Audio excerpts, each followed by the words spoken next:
Dobrý deň, vážení televízni diváci, vítam vás pri televíznych obrazovkách. V dnešnej relácii sa budeme venovať europrojektom, nakoľko situácia v tejto oblasti sa pohla výrazným smerom dopredu. Viac o tejto téme vám povie môj dnešný host, vedúci oddelenia regionálneho rozvoja a cestovného ruchu, pán doktor prírodných vied Miloslav Šúgan. Dobrý deň. Dobrý deň. Prišla výborná správa v súvislosti s výstavbou plánovaného domu seniorov. O čo ide? Áno, tak na poslednom stretnutí, keď som tu bol, tak sme konštatovali, že je to vo fáze ako nejakého rozhodovania. No a chvála Bohu, žiadosť s názvom Viacúčelové zariadenie pre seniorov, ktoré mesto Čadca predložilo ešte v máji 2010, až 13.7.2012 pán minister Jahnátek podpísal rozhodnutie, ktorým nám oznámil, že schvaľuje túto žiadosť. A výsledkom toho vlastne je, že mesto Čadca získa zhruba 1,3 milióna eur na modernizáciu alebo na rekonštrukciu budovy v podstate v tom areáli bývalej školy na Hlinkovej. Určite je to dobrá správa, že už by mali prísť teda peniaze, ale vieme, že ten postup je určite zložitejší. Ako to vlastne bude prebiehať? Áno, okamžite samozrejme sme sa nakontaktovali na projektového manažera, s ktorým sme upravili určité náležitosti, ktoré súviseli s aktuálnosťou tohto projektu, to znamená harmonogram a ďalšie ešte veci, s tým, že v súčasnosti už očakávame, že pán minister podpíše už zmluvu o nenávratnom finančnom príspevku, ktorú podpíše teda aj za mesto pán primátor. No a v súčasnosti sa pripravujú už veci na to, aby mohlo byť vyhlásené verejné obstarávanie na dodávateľa stavebných prác. Aká je finančná spoluúčasť mesta pri tomto projekte? Tá spoluúčasť je štandardná, to znamená 5%. V súvislosti s výberovým konaním, dokedy teda sa budú môcť záujemcovia prihlásiť? Predpokladám, že v tomto 9. mesiaci, ktorý príde, bude podpísaná zmluva zo strany ministerstva a mesta a v tých jesenných mesiacoch alebo v zimných mesiacoch sa bude realizovať to verejné obstarávanie. To znamená, že urobíme všetko preto, aby na jar 2013 sa vlastne mohli začať už rekonštrukčné práce. Sú už aj nejaké termíny, kedy by mohol byť tento dom dokončený? Keďže na jar 2013 sa začnú stavebné práce, predpokladám, že zhruba možno 10 mesiacov bude trvať kompletná rekonštrukcia, výsledkom ktorého vlastne bude vytvorenie moderného zariadenia pre seniorov, kde budú jedno- a dvojlôžkové izby, kde bude môcť byť ubytovaných zhruba 50 seniorov, s tým, že tá viacúčelovosť tohto zariadenia spočíva v tom, že tie ďalšie priestory, ako je treba jedáleň alebo nejaké tie priestory na cvičenie alebo na nejakú tú art-terapiu budú môcť využívať aj ďalší seniori z mesta. Čiže predpokladá sa, že zhruba tak 100 seniorov bude môcť denne využívať toto zariadenie. Vieme, že terajšia budova, ktorá sa teda zmení na dom seniorov, je už v troška horšom stave. Plánujú sa tam aj nejaké stavebné úpravy, prípadne nejaké rozšírenia? Áno, priniesol som taký jednoduchý projekt. Táto hlavná budova sa bude v podstate rekonštruovať, to znamená celková rekonštrukcia vnútorných priestorov, okenných výplní a tak ďalej, s tým, že dojde k prístavbe týchto dvoch objektov, kde bude vlastne hlavný vstup do tohto zariadenia pre seniorov. Plus úprava vonkajších priestranstiev, výsadba zelene, tak, aby tí seniori mali vytvorené príjemné prostredie. Ešte jedna dôležitá otázka. Pre koho vlastne toto zariadenie sa buduje?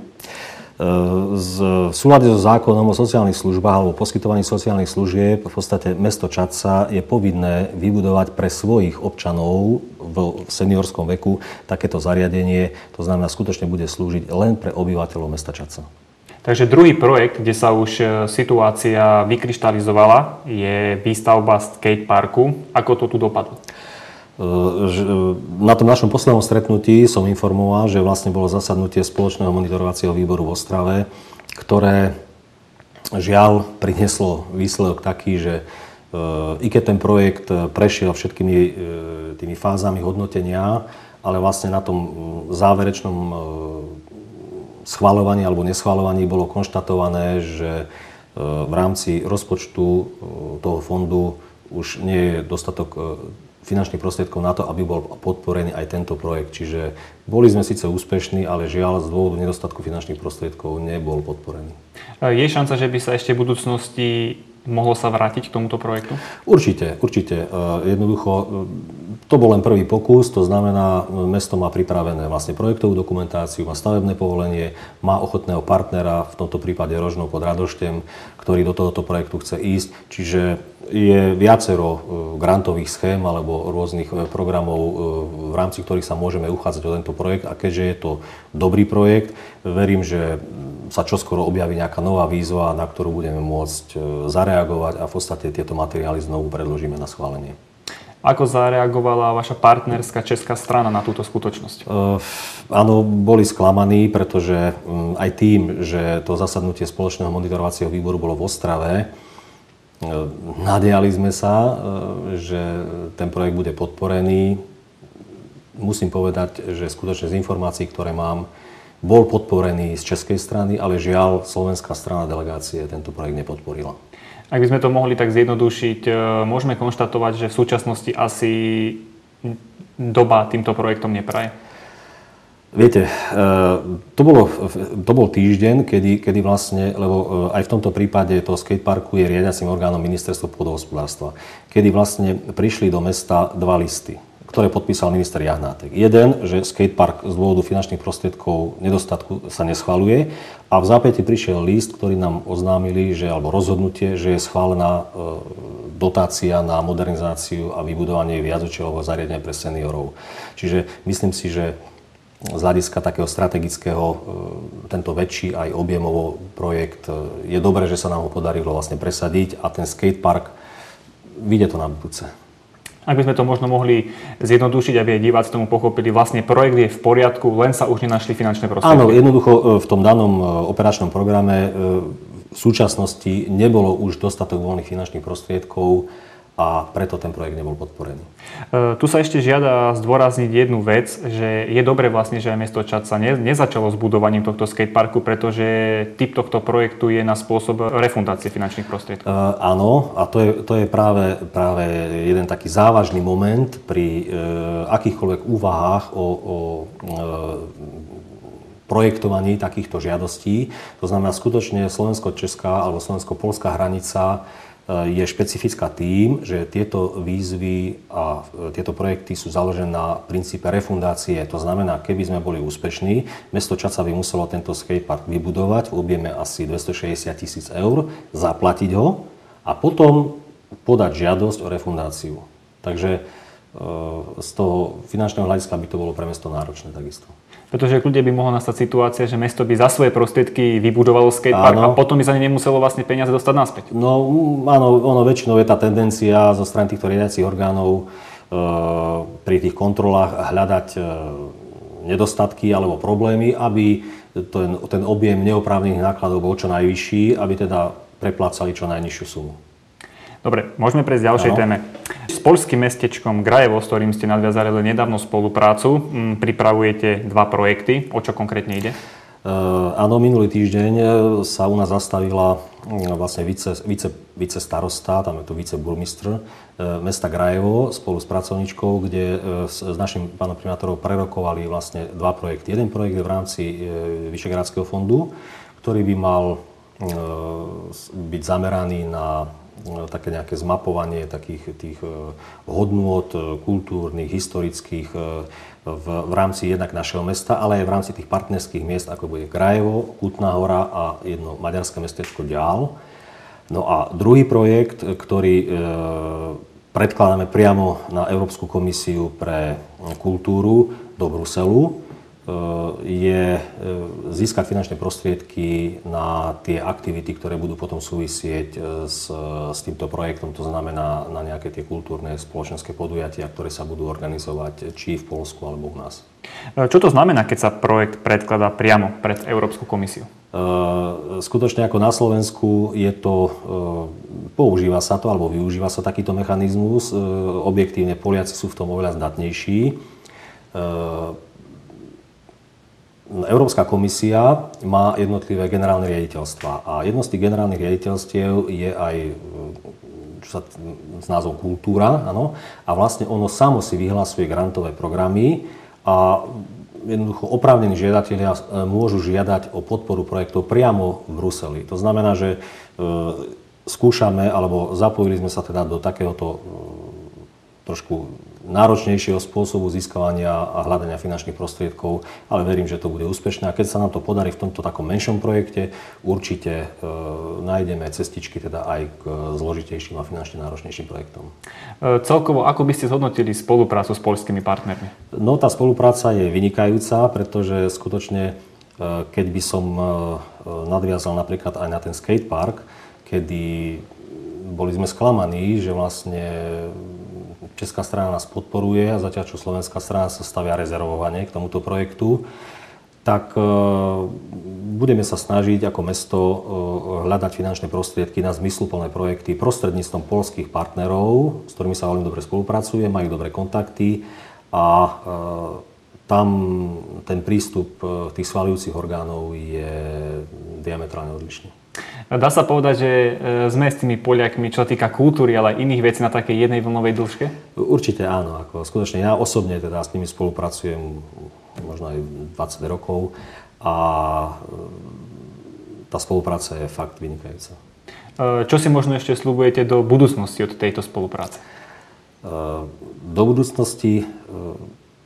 No pozrite sa, napríklad teraz v rámci slovensko-poľskej hranice 31.7. bola uzávierka mikroprojektov, kde vlastne mesto Čadca pripravilo samostatne 2 projekty. Jeden je aj ten bunker, ako miesto pre mladých ľudí. A mali sme tam partnera mesto Osvienčim alebo jednu agentúru z Bielsko-Biala.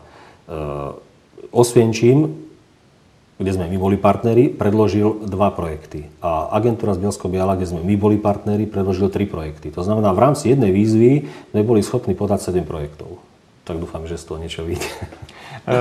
Spomínate bunker na Kyčerke, o tom sme sa už tiež minule bavili. Pohla sa nejaká situácia dopredu?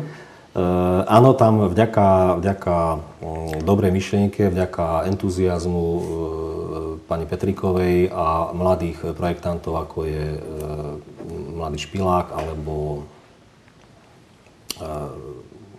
Babuliak, bola vypracovaná taká projektová alebo architektonická štúdia, ktorá je skutočne veľmi zaujímavá. A ja osobne si myslím, keď som teraz pozeral ten sumár tých žiadostí, ktoré boli predložené, bolo predložené 151 projektov. Hej? A v rámci tých 151 projektov skutočne tento projekt je originálny. Žiaden iný nemá takúto myšlienku, žiaden iný sa nezaoberá takýmto priestorom. Čiže ja verím, že tentokrát tento projekt bude podporený, ale opäť hovorím, keby nebol podporený, máme variantu B, variantu C, to znamená, že pôjdeme do ďalších víziev s takýmto výnimočným miestom a verím, že sa nám to teda podarí. Viete vy o nejakom takomto podobnom mieste, že by sa niekde niečo také realizovalo? Lebo ja osobne takú informáciu nemám.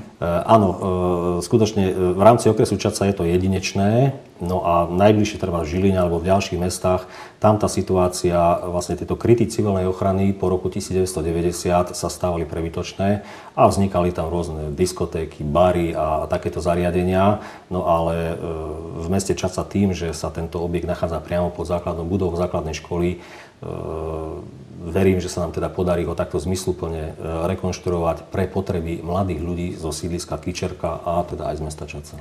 Áno, vlastne tento projekt je smerovaný k mladým ľuďom. Áno. A vy ste zrovna nadviazali spoluprácu s mladými architektami. Bol to správny krok? Určite áno. Títo architekti vďaka pani Petríkovej vlastne boli oslovení a skutočne prichádzajú ako mladí architekti s novými, nekonvenčnými, modernými myšlienkami, ktoré sú veľmi blízke vlastne tej mladej generácii. Takže to je určite správne riešenie. Stále sa bavíme o rôznych projektoch. V súčasnosti vychádzajú rôzne výzvy, do ktorých sa môžu mesta zapojiť. Ak mám správnu informáciu, mesto Čadca sa zapojilo, alebo sa plánuje zapojiť do jednej výzvy, ktorá má názov Informatizácia spoločnosti, integrované obslužné miesto. Mohli by ste nám to bližšie priblížiť? Áno, je to vlastne tzv. OPIS, to znamená Operačný program Informatizácia spoločnosti, kde riadiacim orgánom je Ministerstvo financií a už bolo viacero víziev a vždy tie výzvy sa z rôznych dôvodov, väčšinou to boli parlamentné voľby, kedy sa menili ministri, tak potom tá výzva sa zase zrušila. No a posledne táto výzva bola vyhlásená 27.2012 s termínom uzávierky 22.10. Výsledkom toho by malo byť to, že na Slovensku vznikne 1200 obslužných miest, integrovaných obslužných miest. To znamená, že ten občan, keď teda príde na ten úrad, tak vlastne by si mal vybaviť relevantné doklady, čo ja viem, katastrálne, daňové, živnostenské, rodné listy a jednoducho všetky doklady, s ktorými disponuje štátna správa, tak vlastne na tomto integrovanom obslužnom mieste by si mal zabezpečiť. No v súčasnosti komunikujeme teda s ľuďmi, ktorí by nám mali ako pomôcť nejako myšlienkovo dotvoriť tento projekt, pretože je predpoklad, že sa bude realizovať 40 projektov v rámci Slovenska. V rámci Slovenska to znamená, budú sa musieť vytvoriť určité skupiny miest a obcí, ktoré teda sa musia dať dohromady, takže trošku je to náročnejšie a preto bez takej odbornej pomoci nejakého koordinujúceho subjektu sa to nedá zvládnuť, lebo musíme sa dať dohromady viacero. V prípade, ak by to vyšlo, tak vlastne toto integrované miesto by malo byť na mestskom úrade? Áno, presne tak. Tento projekt možno je špecifické tým, že nielen sa ľuďom zjednoduší práca, ale vlastne sa podporí aj zamestnanosť v regióne. Áno, s tým, že táto výzva predpokladá vytvorenie 700 pracovných miest v rámci Slovenska, teda ľudí, ktorí budú obsluhovať túto modernú technológiu. Je táto technológia alebo vlastne jej zavádzanie nejak náročné? Viete čo, ja si myslím, že tam v súčasnosti v dobe elektronizácie, čiže skutočne je to o nejakom kvalitnom hardvéri a teda softveri, ktorý umožní prepojenie v týchto inštitúcií. Takže to je tí ajťáci, ktorí sú ako tak, to bude vlastne job pre takýchto ľudí. Druhá zaujímavá výzva, regionálny operačný program 4.1a, obnova obcí postihnutých povodňami. Plánuje aj tu mesto Čadca sa zapojiť? Samozrejme, čiže mesto monitoruje všetky výzvy alebo všetky možné výzvy, ktoré by mohli priniesť mestu tie mimorozpočtové finančné zdroje, ktoré sú veľmi dôležité. A skutočne opäť táto výzva bola zverejnená vlastne, alebo tá informácia bola zverejnená teraz, bol aktualizovaný harmonogram v rámci regionálneho operačného programu, kde je predpoklad, že v tomto 8. prípadne začiatkom 9. mesiaca bude zverejnený oznam o možnosti predkladať takéto projektové návrhy. Jedná sa vlastne o revitalizáciu verejných priestranstiev. Táto výzva však bude špecifická tým, že sa bude, na Slovensku máme zhruba 2900 miest a obcí, ale tu je to zredukované zhruba na 500 miest a obcí, ktoré boli postihnuté povodňami a vlastne iba tieto sa budú môcť uchádzať o 40 miliónov eur. Predpokladám, že mnohé z tých obcí vzhľadom na finančnú situáciu si nebudú môcť dovoliť ísť do takýchto projektov. No a mesto Čadca teda je pripravené vlastne s projektom revitalizácie verejného priestranstva vedľa Palaríkovho domu ten parčík, ktorý by tam mal vlastne vzniknúť, alebo také malé námestičko. Čiže tam takisto mesto už má pripravený projekt, je stavebné povolenie, čakáme. Čiže v rámci operačného programu Životné prostredie predpokladáme v septembri vyhlásenie 2 víziev, a to v rámci 3 jednotky. To znamená, že mesto by sa mohlo uchádzať o zakúpenie techniky na čistenie komunikácií a z týchto peňazí by mohli byť vysadené treba nejaké tie izolačná zeleň a parkové úpravy na sídliskách.